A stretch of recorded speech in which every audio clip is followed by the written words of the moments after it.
How did you get selected to carry the torch at the 2004 Olympics?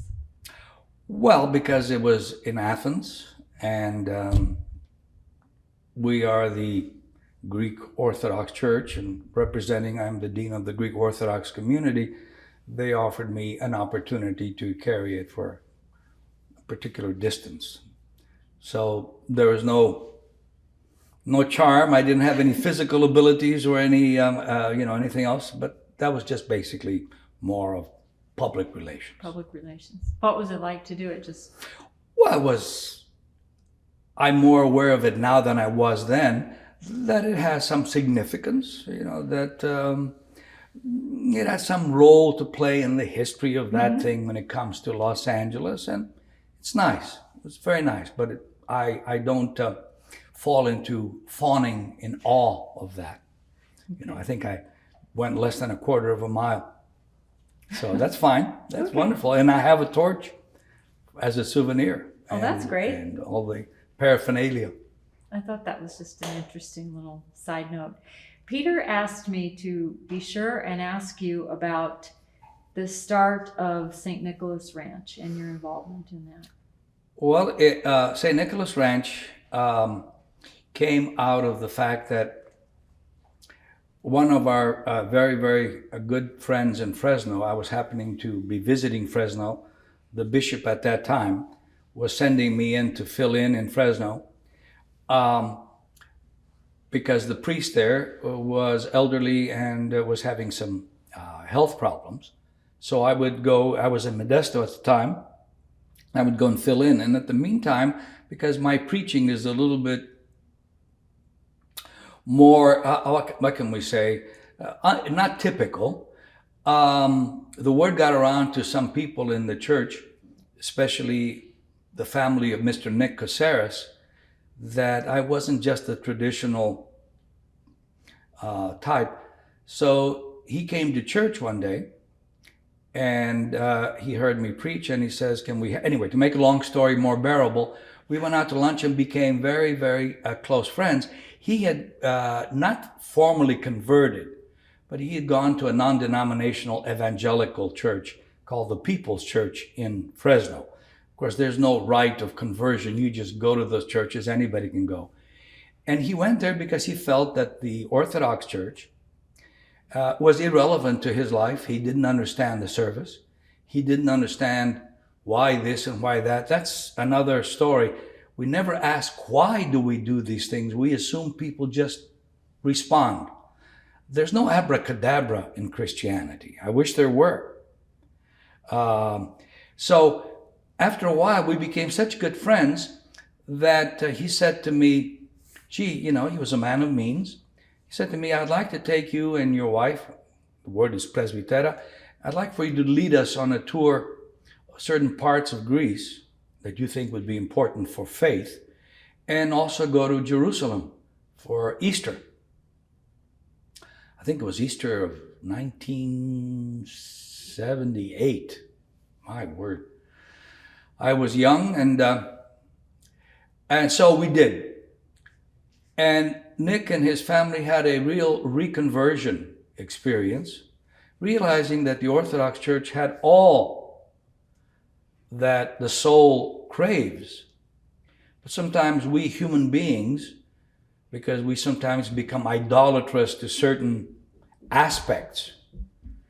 Christ walked there. It doesn't matter where Christ walked, it's where do you walk? So he came back to the church. I explained our theology, I explained the liturgy, we prayed together. And I said, Nick, the Protestant churches have so many resources, so many facilities. The Orthodox Church, many of our people are in the bib stage where they want to be fed. Give me this, give me that. Kind of like, Father, do you have Greek dancing at the church? Do you have basketball? Do you have Greek school? Do you have social activities? Feed me. Okay. So I said, so far, we have been bib-oriented Christians. We need to be apron-oriented Christians. That means that after we've been fed, we need to go out and serve and do some things. So I said, Nick, the breasts of the mother church are empty because she has fed so many without any real return. I said, here's an opportunity for you to make a difference. So we went to a place where there was a retreat center. And I said, we need something to bring in the youth, but not socially. There are enough social activities where they can come, because every young person, after a while, begins to ask the question, what am I here for? What am I doing? How do I find myself? What makes sense? We need a place where we can really have a renewal area where people can spend time. So he says, let me think about it. Anyway, to cut down to we came back to Fresno. He was very involved again in St. George in the church. Then I ended up being involved more.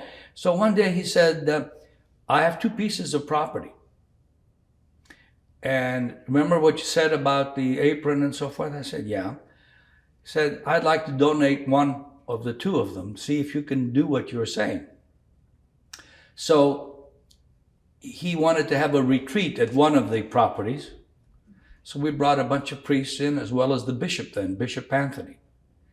And then after the retreat there, he took us to the other property, which was called the Sally K Ranch. He was going to make it a dude ranch.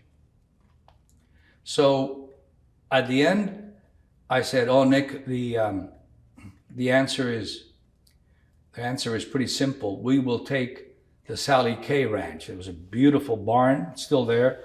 There were a couple of houses there, but there was nothing. So I said to the bishop there, I said, we will call it not the Sally K, but it'll be called the St. Nicholas Ranch in honor of your name and the fact that St. Nicholas is the patron saint of children, Christmas, and all that kind of stuff. So that's how it began. And then I went to, with the bishop and so forth, and they got along very well. And he donated it, free and clear, and helped me move up to Fresno and be the first director to help mold it. So I became the beggar, going around parish to parish, begging and asking, and it developed. That place still hasn't reached its potential. It has great potential. But again, why hasn't it reached? Why do you think? Well, Paul said, the spirit is willing, but the flesh is weak. When we first started, and again, that's nothing to do with me or anything else, young people flooded. And I'm not talking about young people, 14. I'm talking about 18, 19, 20. They built. I would ask them to come up with nails and hammers and tools and things. So they were involved in making the place go. They built the chapel, which is still there, from wood that we gathered around. They were involved. They were inspired. They were, in some ways, touched by the Holy Spirit. They had a transformative experience because it was simple. We cooked outside, pork and beans, whatever, and it was hands-on. It was almost very much primitive sort of Christianity. And we did liturgies in the barn with the smell of horses still there. Okay? And then we would invite people, and before you know it, people began to give. And it was really an effort where someone gave us a free drawings for the building, someone else gave us this, and it built into that. Now, the potential is not met because many of the people who go to the ranch today are not Orthodox Christians. There are other groups who go up there and they use it very well for retreats and centers. But our people just don't seem at this point to either find strong revival type of programs that would really bring people up. And I think there's a sense of lethargy. So there are retreats. There are youth things that people come, but again, it's full potential as almost an academy, an ecclesiastical school. The idea originally was to train Sunday school teachers over a period of time, to train cantors, because the art of Byzantine chant is slowly going away. to train other individuals to minister in the church, to make it a resource center. And after I left, a lot of that just sort of went to the side, but it still has great potential now with the monastery. But we've got to get away from what I call Tarzan theology, that we're the only ones that can swing through the jungle. We're the only ones that have access to the vines to swing. Live your faith. If you believe in it, live it, and you're going to be preaching it by the way you live it. So to sit around and say, he's wrong, he's a heretic, he's bad, that doesn't do any good. You've never forced anyone into the truth. Truth is experienced and lived. So the gospel message it's probably our fault, not the church. The church is the body of Christ. But I think we need to be re-inspired again. Who inspires, or where does that begin? Well, that's difficult because we're a hierarchical church. Mm-hmm. We're not Congregationalists. It begins by, from the top down as opposed from the down. And I think we need better training for preachers, people to really teach and preach. We need to teach people to teach, not just priests. You see, in our tradition, it's like everything's from the priest. Father this, Father that, Father this, Father, where are the keys? Father, can I do that? No, we need a strong lay leadership. We need a strong, committed leadership that has spiritual base. But if the lay leaders don't know what they're talking about, don't know why they go to church, the big question is why? If you were coming to a church with your cameras as you are here, and you waited outside, and you said, we're doing a documentary on religion and religious practices in Los Angeles. I see you coming out of church. May I speak to you for a moment? Sure. Why are you here? Well, I always come to church on Sunday. Well, I see my friends. I come and I pray. Okay. All right. Who is Jesus Christ? Why did you light that candle? Well, because everybody lights a candle. Why did you venerate the icon? Well, my mother did it. My father did it.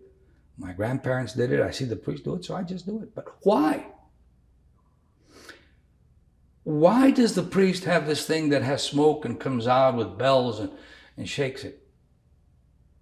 Why does the priest wear those fancy embroidered robes? Could he do the liturgy in just a suit? Why does he come out with the gospel book? Why is it chanted? Why do you take communion? Why do you say, Kyrie eleison, Lord have mercy? Is Christ the Lord of your life? And so, our people, by and large, don't know. Yes, don't know. What about in Greek school here? Are they just learning the Greek language? Well, they're basically learning the Greek language, and that's another issue. Their parents will send their children to Greek school only and not to church because they're more concerned that their children know the language. We bring them to church. We have some peripheral church things, but on a Saturday morning for a couple of hours,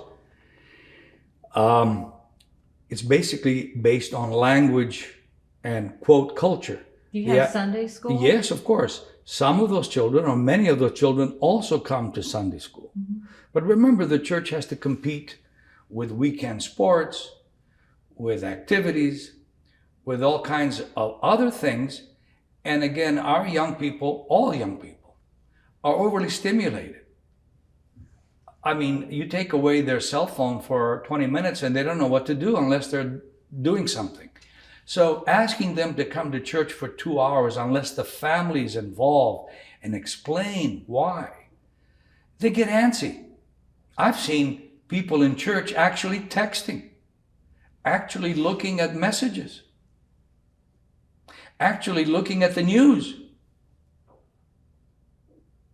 And this is true in many places, because it look like they're bowing, but they've got the phone down below. So you see, these are different times. It's an addiction. Yeah, well, it's an addiction. You can't say, well, this was the way it was done in the 11th century. So what? The key again is, what is the purpose of the church? The church, phrasing it myself here, is in a way, of course, the body of Christ and everything else, but it is a divine travel agency.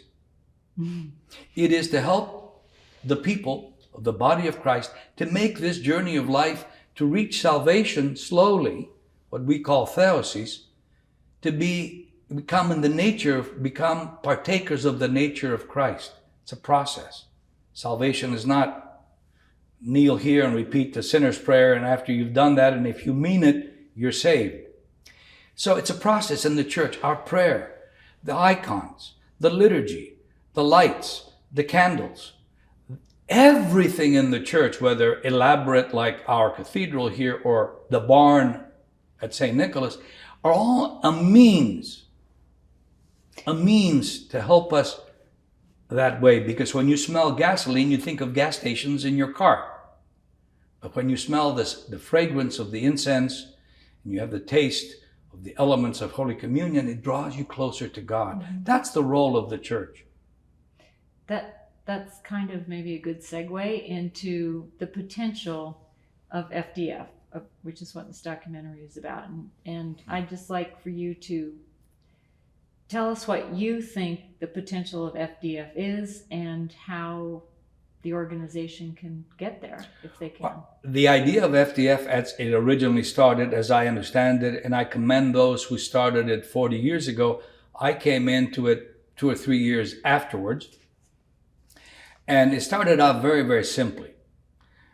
It was a very small, almost, a local event. People slowly built up to it. The idea was to bring our young people closer together in relationship with one another. And the idea was that perhaps if that would happen, they might draw the young people and their families closer to the life of the church. But I think, and we called it a ministry. I need to stop a minute, may I? Yes. Do you need water? No. I just, all of a sudden, I got this terrible itch, and I'll take some water. Where did I put it? It's there. Okay. That's distracting when you're... I saw The Martian the other night. Was it good? Yeah, it's excellent. But I didn't know this, but in the space helmet, they have a like a Velcro thing where they can scratch their nose. Oh, really? I never thought of that before, but you can. That's real. I ride a motorcycle. That's a great idea. Yeah. With the helmet. A nose itcher. Sorry, I'm just taking some pictures. I don't know where they keep the nose itcher in the... But anyway, I digress. Well, I can always pull the thing up and... That's true. You ride a motorcycle too? Mm-hmm. And you're a Civil War reenactor? Right. And... Yeah, I ride a Harley. That's my therapy. That's my confession. That's great.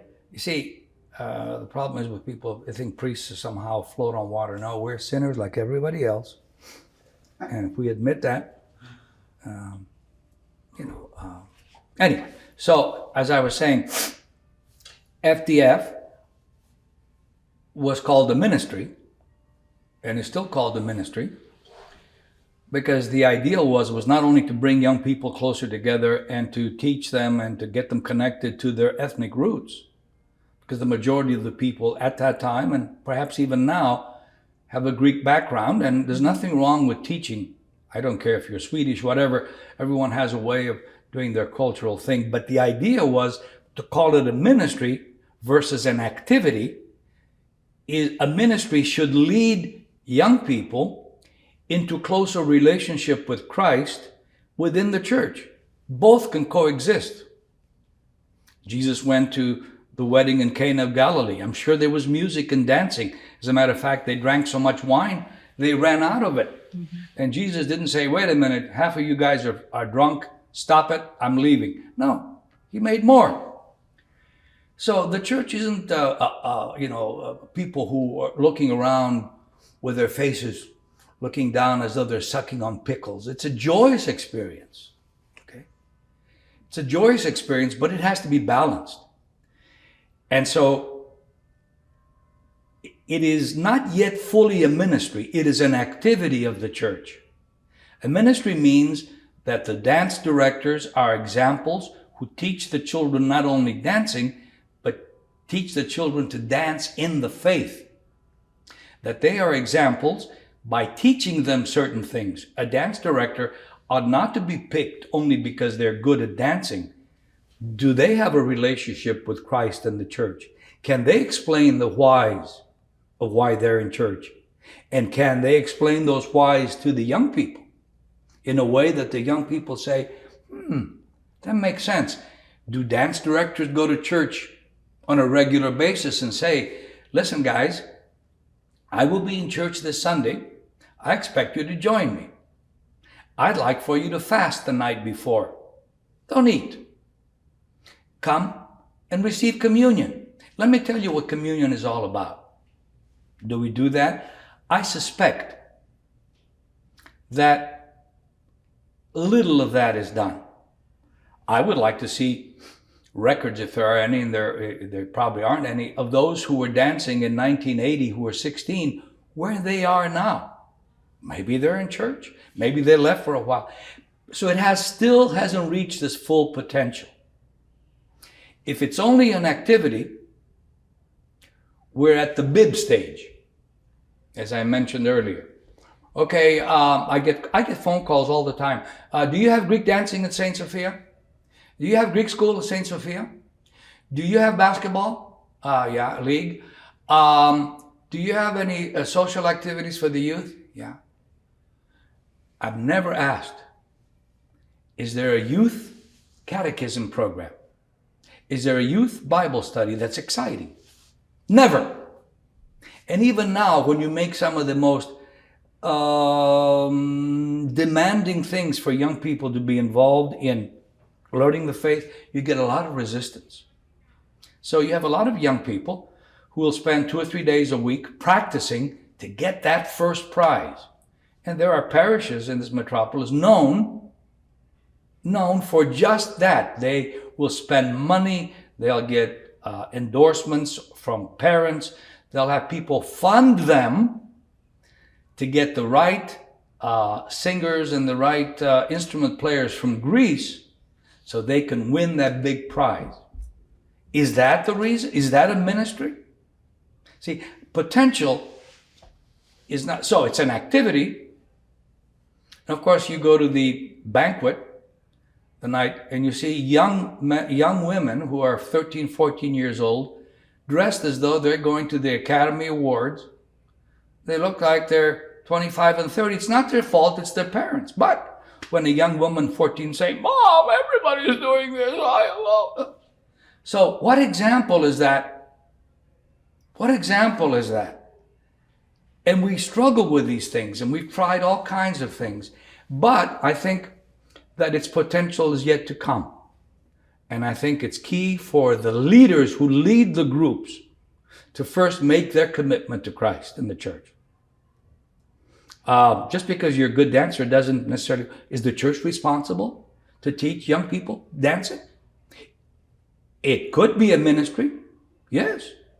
I mean, if you could get a bowling league that the people come and are connected to Christ and say, I'm doing this strikeout sin, sure. But they're activities. A lot of churches have activities that don't translate into ministry. This is what I'm struggling to try to establish here. With the dance group or just well, with we're putting together a ministry leader's manual, what they should know, what they should do to qualify them to be youth ministers. I mean, we have parishes have many families. People say, how big is your parish? Well, it depends how you count it. It's huge at Easter and Christmas. Mm-hmm. It depends how you count it. But we're responsible for Los Angeles. So that's 1,000+ families. 1 or 2 priests. So we need more lay leadership that are more than just bib wearers. And here's an opportunity for the ranch again. It goes back to the ranch. Why? And that was the ideal then. We used to have workshops years ago for youth directors, dance directors at St. Nicholas Ranch in the early 80s. We date ourselves. The ranch is a perfect place to bring dance directors several weekends. Let the parish pay for it, or each dance program has their own budget. And teach youth leaders how to minister as well as teach dancing. Is there leadership in FDF now that could institute some of these? Well, the leadership is, you have a central committee and so forth who does all that, but every parish has their own ways of doing things. It has to be something that is part of the program. In other words, the metropolis has to say, in order for you to be a leader of the dance group, you have to go through a program to teach you, because you spend all kinds of time looking at tapes and looking at things on dances. You might have brought somebody in from Canada to teach you certain steps. How about learning the steps to living a life in Christ? I love Peter Priovalos, my friend from many, many years. I haven't seen him for a while, but he has a lapel pin that says, "Try God." He's had it for decades. Well, let's try God. Let's try God in the FDF to reach its full potential. And the full potential doesn't mean inviting the Archbishop and all the big shots from New York to come and see 2,500 people. It's like going to an arena. It's like going to a basketball game. That doesn't translate, those 2,500 doesn't translate into ministry. So we have television cameras from Greece and so forth saying, look how vibrant Hellenism is in America or the church.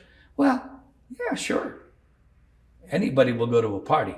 But it's Greek Orthodox. But, at least the idea that the clergy are there and we force kids. I remember one year with Bishop Anthony then, we were starting to have liturgy and there was nobody there. They were all sleeping because they were up all night.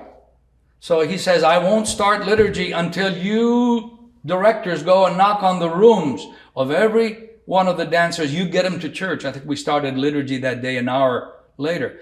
Because the spirit is willing, but the flesh is weak in this culture of ours.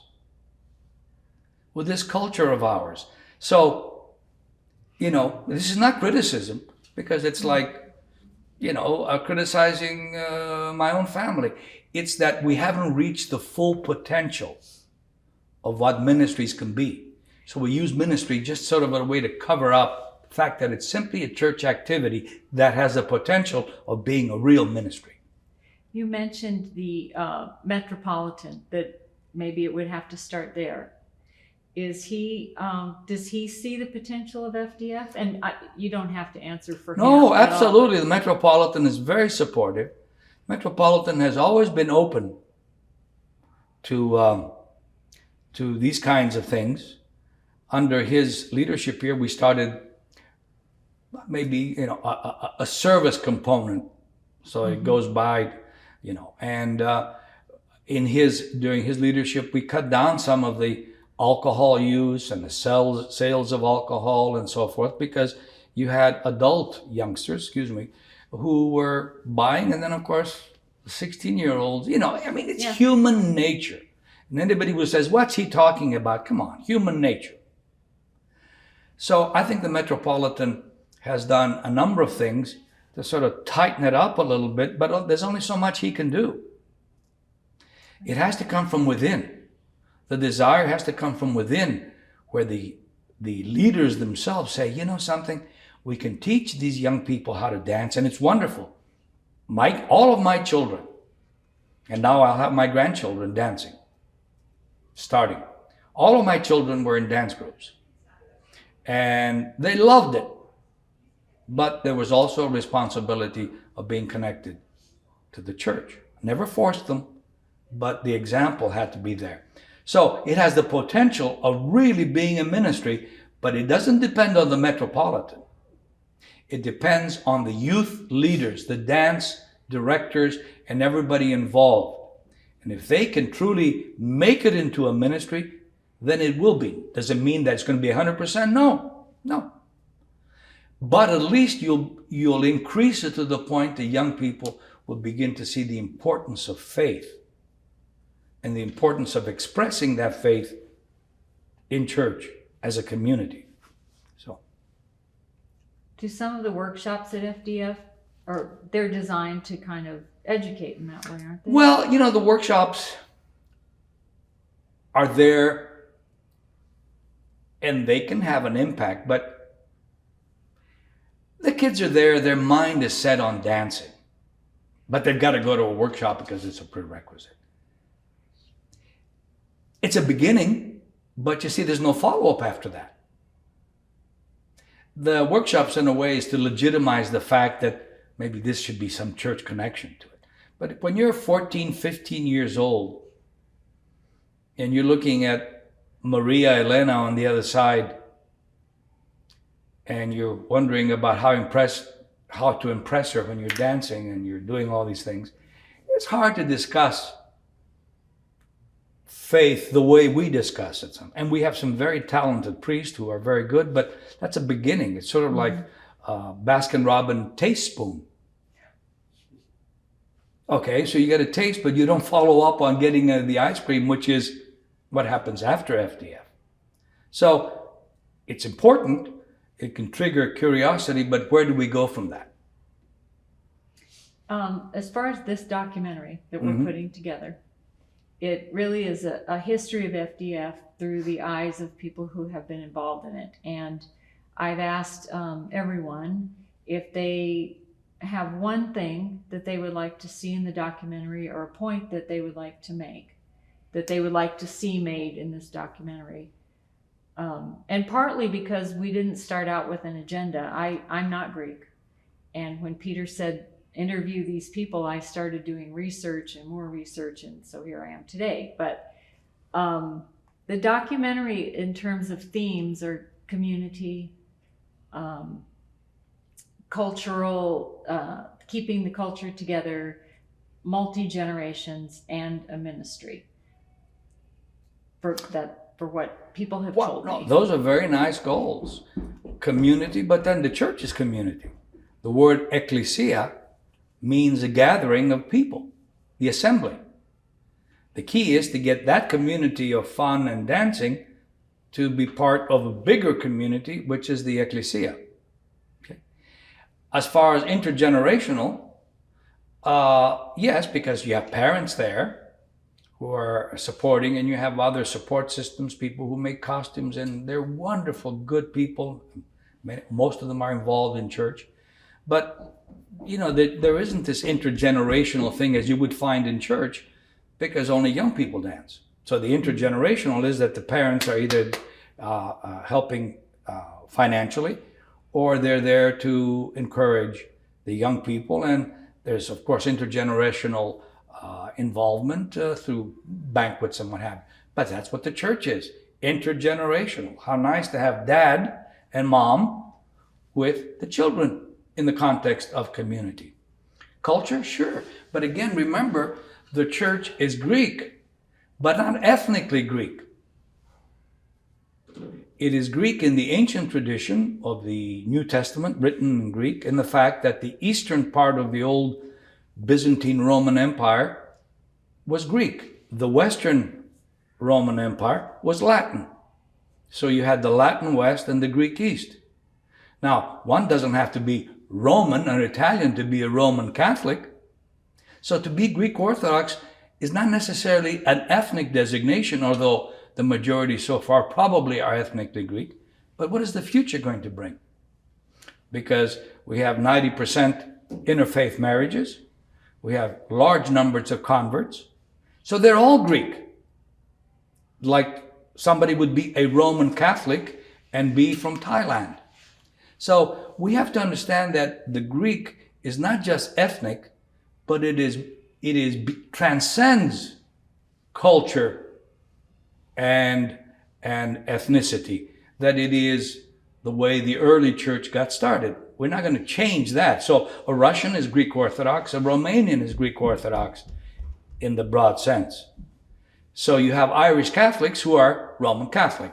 So we've got to get beyond this narrowness of the ethnicity. Sure, if I had enough Romanians coming to St. Sophia and they wanted to start a dance group of Romanian folk, they would be welcome if they could take care of it, as long as it is really a ministry to the church. The same qualifications, the same requirements of anything else. So we've got to look beyond this, because the question has to be is, where is the church going to be 30 years from now? 30 years from now, with technology as it is, with the internet as it is, and who knows where it's going to be. Who knows what cultural trends are going to happen in 25, 30 years. And the old system, the old ways, don't work. It doesn't work. We don't change our theology, we don't change our faith, but we may have to figure out ways of marketing and delivering the faith in a way that it makes relevant sense to the person living it. I like the idea that you said about it being transcendent, so that the medium isn't the message, or what. That's right. The church transcends just cultural daily events, because the culture changes every 6 weeks. Right. Torn jeans in my generation, for a woman to wear torn jeans, they would have been scolded by their mom, and the jeans would have been thrown away or repaired if possible. It would have been an outrage. Now people pay money, big money, to get torn jeans. So that may change too. It's amazing how many young people, I'm talking about over 21, or have huge tattoos. And that's our people too, our young people. Now they're going to be somebody's grandmother and grandfather one day, so that very attractive serpent that comes across when they're 55 and 60 is going to be an old worm falling down. And Costa, their grandson, is going to say, "Grandma, what were you thinking?" So this is the milieu, this is the environment that the church has to operate. And people respond to what we do, whether they come in or they go out. They register their approval by their feet. Because there's no pressure to have anyone come to church or to give. Whoever does comes because they want to. There's no peer pressure. So that's the key. The question is, where are we going to be 25 years from now? I hope the dance program is alive and well in 25 years. I hope in the dance program there may be different ethnicities who enjoy Greek dancing. I hope that there may be others, because I tell people you don't have to be Greek to be a Hellene. Hellenas, a Hellene means the great virtues that made ancient Greek civilization the pinnacle of character and values of our planet. So there are a lot of Greeks who are not Hellenes, who are barbarians. And there are a lot of who are Hellenes, who are really embodied the virtues and the character of what the ancient Greeks spoke of. I like that explanation of Hellenes. So you don't have to be Greek to be an Hellenes, to be a Hellene. And I think the Hellenic culture, the Hellenic traditions, the Orthodox Church has a world of fundamental good things to offer this culture, but we're keeping it covered. We're not influencing our culture. We build monuments and shrines, but we don't influence culture. You've done some podcasts and things, haven't you? Do you think, to me that seems like it's really important. You're a marvelous speaker, and I'm sure there are others in the church, but is that being We won't be utilized? allowed to do this. No? No. Any priest who gets to be too big for his britches will be cut down. Meaning that if you Well, have some success in No, that I can do venue, a podcast, but if I get to be too popular, you're going to have, and maybe I shouldn't have even said this, but again, yes, we'll do podcasts. Be happy to if somebody sponsors them. But again, you get into this idea, who is he? look at the Pope when he went to the Ground Zero site. They brought individuals there who were not necessarily the leaders of their particular group. They brought a cantor who chanted beautifully in Hebrew. They didn't bring the chief rabbi of Israel. So, you see, again, it depends on the church because we are hierarchical. If I think we could do a podcast. The question is, someone has to sponsor it, someone has to bless it, and someone has to give it credibility. I've done things on the History Channel and some other things in the past, but we have the potential. I mean, we have the Dalai Lama going in the old talk shows in the old days. He would giggle and say some common things and people swooned. Yet we have the deepest of theologies that talks about how to solve problems in this world. The passions, the control of the passions, the idea of humility, the idea of using all of our talents, the true meaning of sin, the true meaning of relationship to Jesus Christ, to connect us to God as the pontiff, the pontoon, the bridge. Yet we allow some of these television evangelists who go on national television and give out really sugar, and they write these books that absolutely are pablum. And people go gaga. Yet we have the depth of 2,000 years of wisdom, and we somehow hide it. And I'm getting too old to be politically correct. I'm getting too old to say, well, do you want me to be polite or you want me to be truthful? At this point, I can be polite and truthful at the same time, but there's no point in trying to measure every word to see if whoever is listening to this saying, oh, that guy's full of it. Well, I may be full of it, that's fine. But is there any merit to what I'm saying? Are we dealing with results? So going back to the FDF and the music part, what are the results? Because after young people finish dancing, they're too old to dance or they're moved along. Like my kids now are too old to dance, or they're still involved in, they were involved in some administrative coordinating things a few years ago. How are they going to use those skills at the festival? At a particular party? You know, so what are going to be the results? Now, if they meet each other and get married and have families, that's a wonderful result. So there are many ways, but we don't have any real measurement. It's all anecdotal. So I'm very pleased here at St. Sophia that many of the kids that are dancers are also serving in the altar, doing other things, anecdotally. But I'm wondering, when I first came here in 1995, where some of those youngsters who were dancing in the seniors group, I don't see them around now. If they moved to San Diego and are connected to the community there, fine. But most of them are not connected anywhere. It would be interesting, like you were saying, to look at those.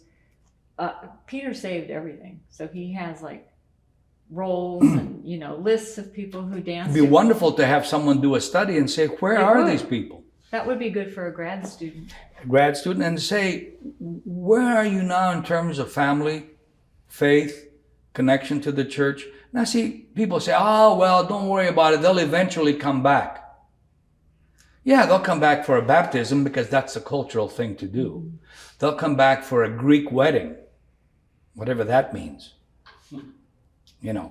It's like saying, oh, there's a Bolivian wedding in the neighborhood. No, there's a Mexican wedding.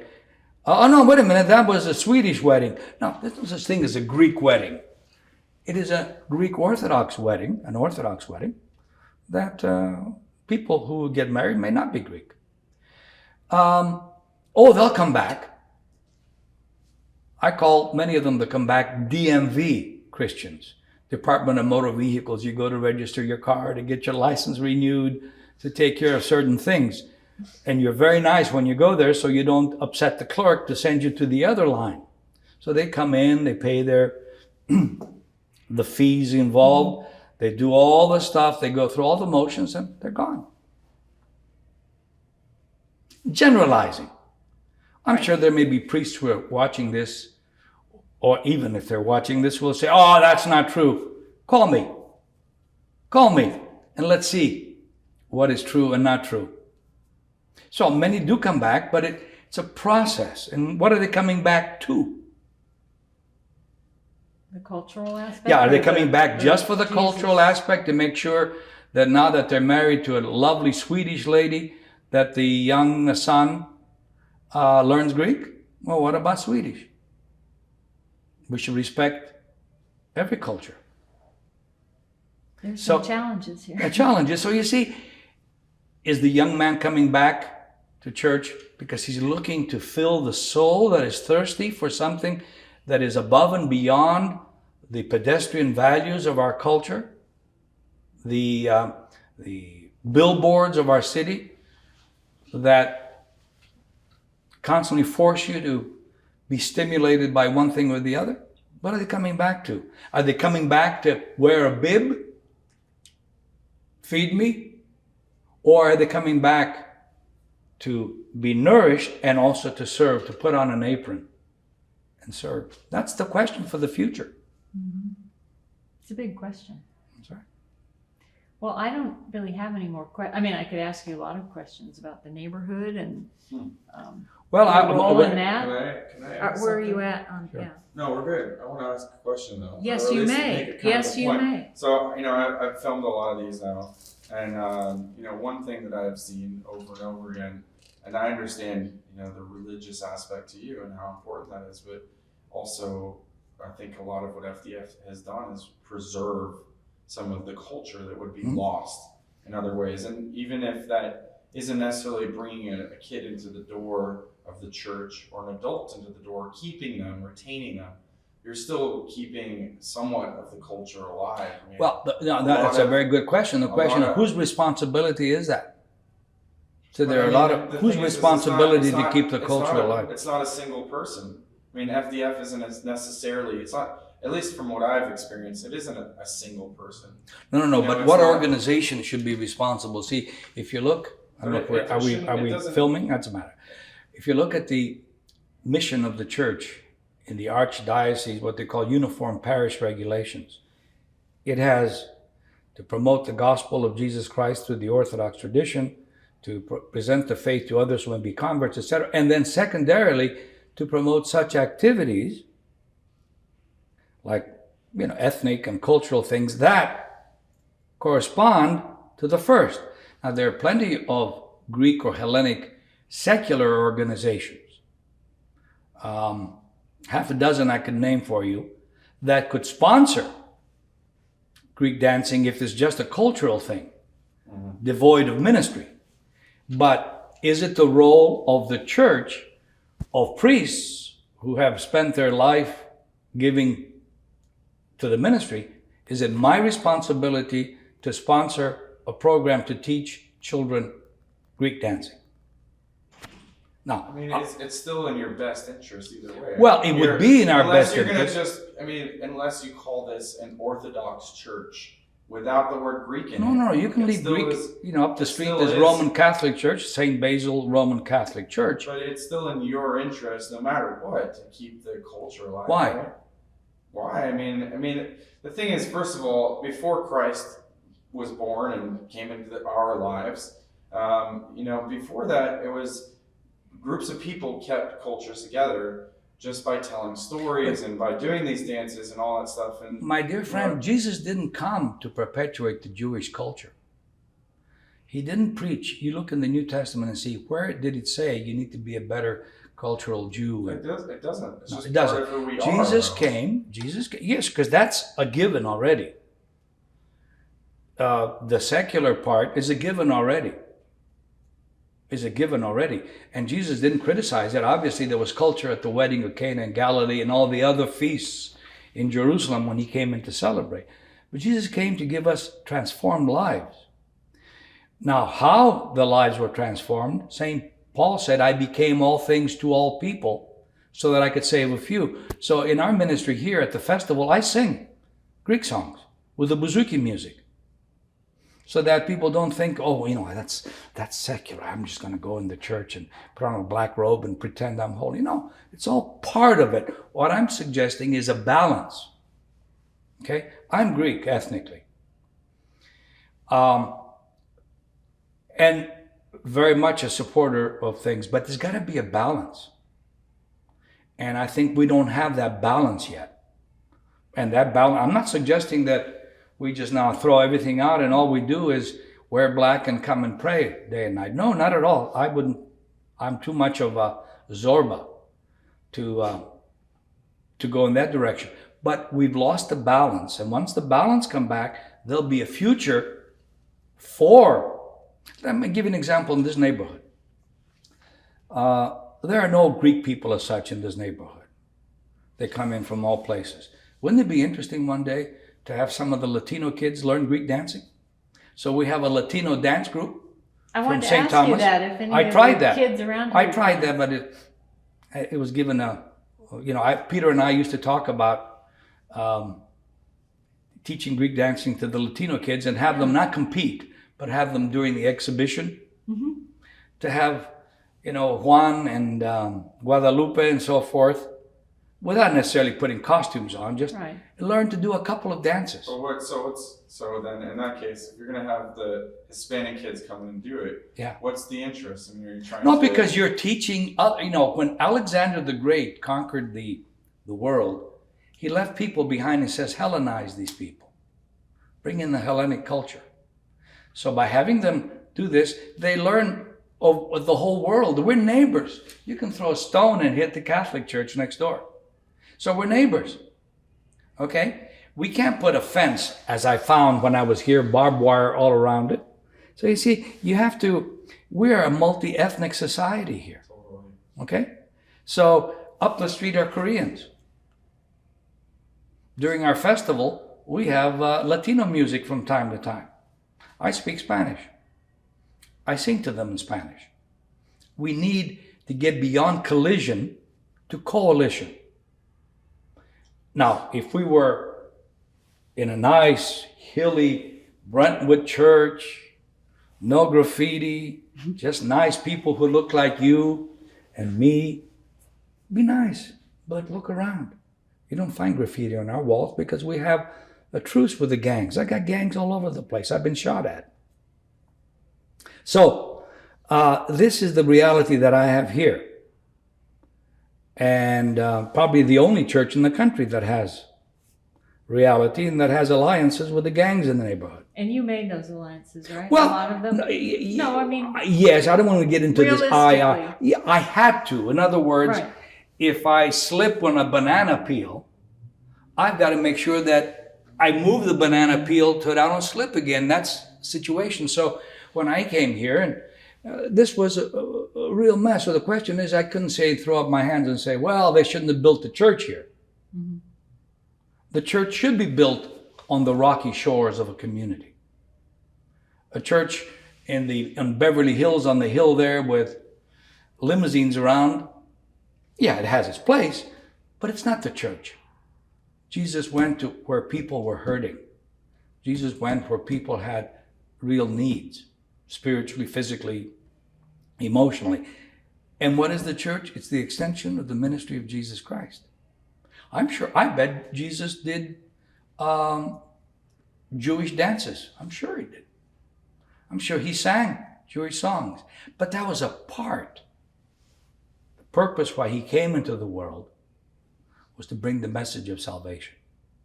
So my last question. That's right. Okay, He's never asked a question before, so this is it's interesting. okay. You got him riled up. For me, I feel like, you said what the guy who comes into the church and he wants to fill his soul.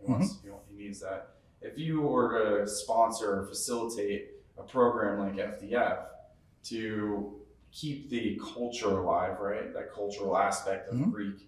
And you get one person, I mean, that's the thing. In every group, right, we have a curious person. Every group, we have somebody who wants them, they want more.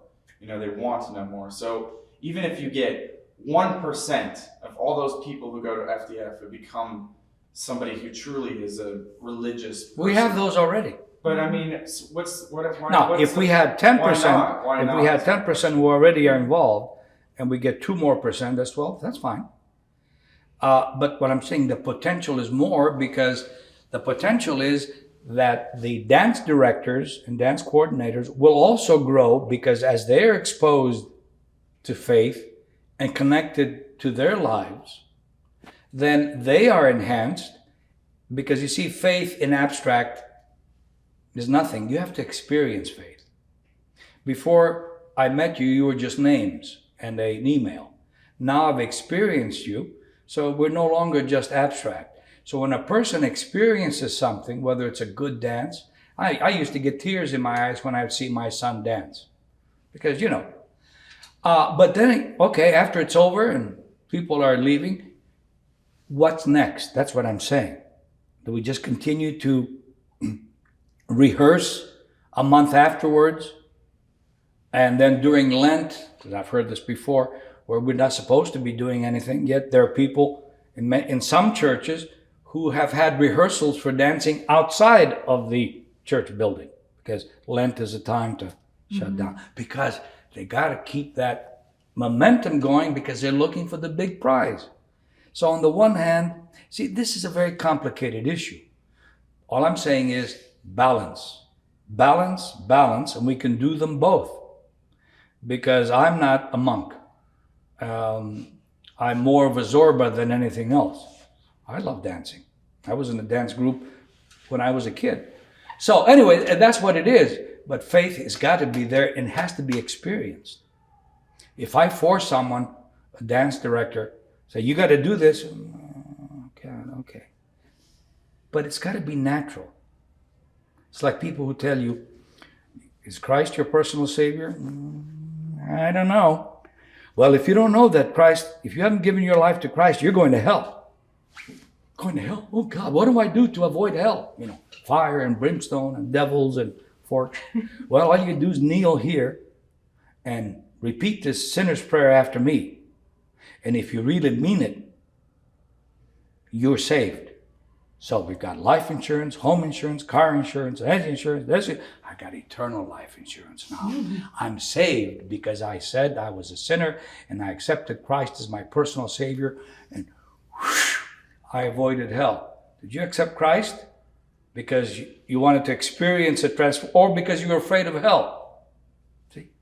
And that's what our kids are exposed to, because they go to school and you'll find an evangelical who'll go up to Maria and say, are you saved? Well, the Bible says on Matthew 8, blah, blah, what? Well, Acts says, unless you accept Jesus, blah, blah, blah, you're going to go to hell, Maria, if you don't accept Christ. But I'm in church. Oh, no, Christ didn't come to give church. Christ came to have you saved. I went through that experience as a teenager. Oh, you did? With Pentecostals. Oh, yeah. They scared me to death. Jesus was coming back, and I said, why, Lord, I'm only 14 years old. Don't come back now. Give me a chance to go out and have a couple of dates before you come back. Anyway, so. Yeah. Well, I still think churches need to get their message out where people are listening to it. Well, you help us do a podcast on different topics, and we'll be happy to work. I read your Huffington Post articles. They were the short little. Oh, when I did the Huffington Post? Yeah. That was years ago, yeah. It was, but those were great. You can read them in 5 minutes, and they were entertaining, and they had a well, I used to write for the Orthodox Observer, which is our national newspaper. They had a little column there.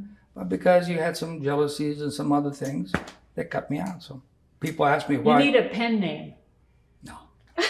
No, you see, I'm very much aware of our mortality. This is a journey. Sin is anything that interrupts us from using our full talents before God. It isn't, I'm sorry, with the Roman Catholic Church, venial sin and mortal sin. And, I lusted after this. Oh, St. Peter puts down a mark. But I put $10 on the plate. So at the end, let's see now. Do you go up or do you go down? This is juridical. Don't tell me that's not true. I've got my scorecard. No. This is juridical. It's like seeing God as a divine policeman who pulls up the rap sheet and says, no, sin is anything that separates us from God, that dissipates and dilutes our spiritual energies, which prevents us from using our full talent, whatever it may be. And that's why the parable that Jesus used of the talents, I don't know if you're familiar with it, you know, I don't know if you want to learn. The talents, Jesus always spoke in parables. Mm-hmm. Well, at least not always, but for the simple people. He said once there was a large landowner who was going to go away for a time, and he brought 3 of his servants over, and he was going to turn over the certain things for them to be responsible for. So he takes this first one and he says to him, here's 5 talents. When I come back, I want an account of it. Yes, sir. The other gentleman, based on his ability, here are 3 talents. When I come back, I want an account of it. And you, I want to give you 1 talent. Some people don't, you know. And all of you, when I come back, and you don't know when I'm going to come back, I want an accounting. So time passed, Jesus says. One day, the master, meaning God, comes back and he brings the 3 servants and he says, Saul, what'd you do with the 5 talents I gave you? He says, well, master, what I did was I took it and I invested it and I grew it and I took care of it. And not only do I give you back the 5 talents you gave me, but here's 5 more. The master says, well done, good and faithful servant. You've been a good steward over a little. Come now and inherit all that I prepared for you. The other fellow with the 2 or 3 talents, oh, master, I also worked hard and I invested them with things and I bought some things and sold some things. Here are the 3 talents you gave me and here are 3 more. Bravo. Same thing. Then the last guy comes and he says, Irving, what's the story with the 1 talent? Well, master, I knew you to be a hard and demanding man, and I was afraid. So I took my talent and I buried it. Here's the talent you gave me. And the master says, you wicked servant. You should have taken that 1 talent and invested it with the bankers and make it grow. Yet fear overcame you and you did not use that talent. It says, to the other 2, go and take what he has and give it to the guy that has 5 because he knows how to grow it. So what sin does is it prevents us from using the full talents that God has given us, whatever it may be, the 1 or the 5 or the other. So when we talk about sin, it is what it does to our life. It would be like the great Pavarotti falling into the sin of alcoholism and not being able to. So sin is more than just juridical, who God's up there with a ray gun. So, oh, got him. Oh, got him. He had an adulterous thought. Oh, write it down. Oh, but he helped a widow and with some money. Oh, at the end. No. This is the kind of fear-based theology. Orthodoxy says God has sent no one to hell. Hell is self-chosen. Would I send my son to hell no matter what he did? I would try to help him. But I would try to help him saying, hey, make good choices. Mm-hmm. And what is hell? Separation from love. Separation from God. Separation from the light into utter darkness. So when a person gets up in the morning and says, I feel like hell, how do you know what hell is like? Because it's suffering. And when a person has a great day and he's in love and things are going well and he sees the world with rose glasses, oh man, this is heaven. How do you know? Because it's built in us. Yeah. The garden is built in us. So, and when you experience fully love, you say, oh, this is heaven. Well, that's what it is. God is love. Choices. So the choices of FDF are to bring a balance and to reach its full potential.